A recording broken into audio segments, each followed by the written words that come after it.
இன்றைக்கு நம்முடைய மாண்புமிகு கழகத் தலைவர் அவர்களால் குன்னம் தொகுதி ஏற்றம் பெற்றிருக்கிறது, வளர்ச்சி பெற்றிருக்கிறது. உங்களால் வெற்றி பெற செய்யப்பட்ட அந்த எண்ணை பிற்படுத்தப்பட்ட நலத்துறை அமைச்சராக்கினார் நம்முடைய கழகத் தலைவர் தளபதி அவர்கள்.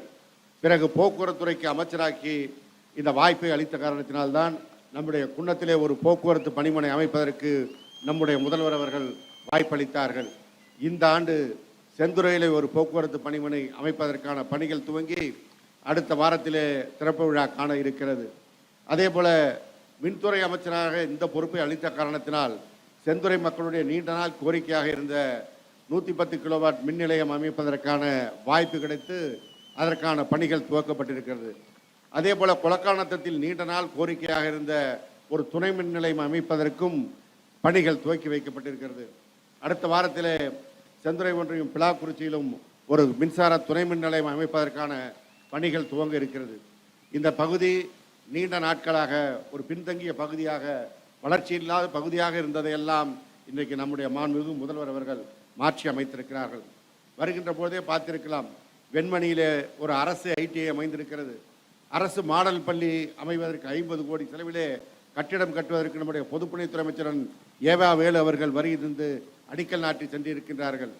குன்னத்திலே மின்சார வாரியத்திலே ஒரு செயற்பொறியாளர் அலுவலகம் திறக்கப்பட்டிருக்கிறது. அதே போல் நம்முடைய கொலக்கானத்தில் அரசு கலைக்கல்லூரி அமைந்திருக்கிறது.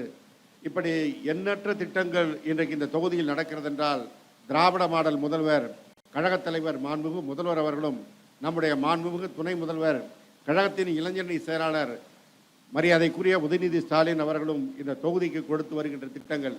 எனவே இந்த திட்டங்களை மக்களிடத்திலே கொண்டு சேர்ப்போம், இந்த தொகுதியுடைய வெற்றியை உறுதி செய்வோம். அதே போல பெரம்பலூர், அரியலூர், ஜெயங்கொண்டம் என்று அந்த 3 தொகுதிகள் உட்பட குன்னம் உட்பட 4 தொகுதிகளும் வெற்றி பெற்று நம்முடைய கழகத்தின் துணை பொதுச் செயலாளர் என்னாலும் நம்முடைய அமைச்சர் மாண்புமிகு அண்ணன் ராஜா அவர்கள் தலைமையிலே கழகத் தலைவர் மாண்புமிகு தளபதி அவர்களிடத்திலே ஒப்படைப்போம். தமிழ்நாட்டை காக்க, தமிழ் மொழியை காக்க, தமிழ் இனம் காக்க கழகத் தலைவர் மீண்டும் முதல்வராக வேண்டும்.